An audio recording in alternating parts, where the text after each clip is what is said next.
suis allé une fois en Égypte. Ah oui? Voilà, ouais, je suis allé une fois, mais après, moi, j'aime beaucoup voyager. Donc, derrière moi, j'étais au Japon.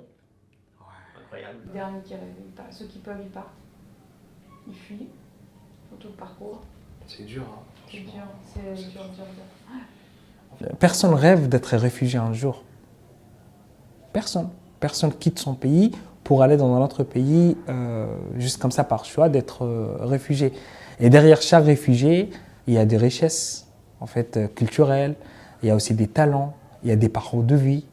Derrière chaque réfugié, il y a une mère, il y a un père, il y a un rêve, il y a aussi une vie avant. Et quand je suis rentré au Soudan, j'étais arrêté parce que le gouvernement m'a accusé que j'ai fait partie d'un groupe opposant, opposant au gouvernement. Et j'étais mis dans une prison pendant quelques temps. Et après, ils m'ont obligé de donner des informations sur des gens qui habitent dans mon quartier. Et à un moment donné, c'était très très dur et c'était insupportable, invivable. Et j'ai décidé de fuir. Et c'est pour ça que j'ai quitté le Soudan. Les conditions de traversée, c'était très très dur.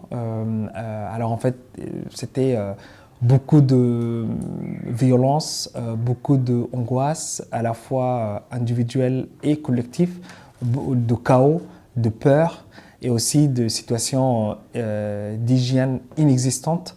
On mangeait une fois par jour, on buvait une fois par jour, mais surtout la peur en fait de ne pas y arriver. Ils courent partout vraiment pour aider les gens, juste comme ça, parce que voilà.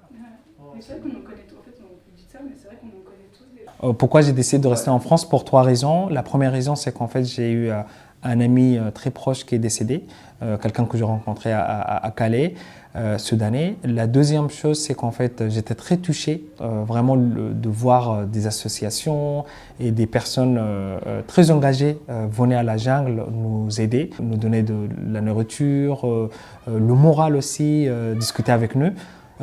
Et la troisième raison pour laquelle j'ai demandé l'asile, c'est l'amour pour la langue française. Quand j'écoutais des gens parler français, ça m'a donné tellement envie de parler cette langue. Et est-ce que des fois vous pensez pour vous dire que là vous êtes, que ce que vous vivez là, que tout est vrai, que... Beaucoup. J'attends parce que le photographe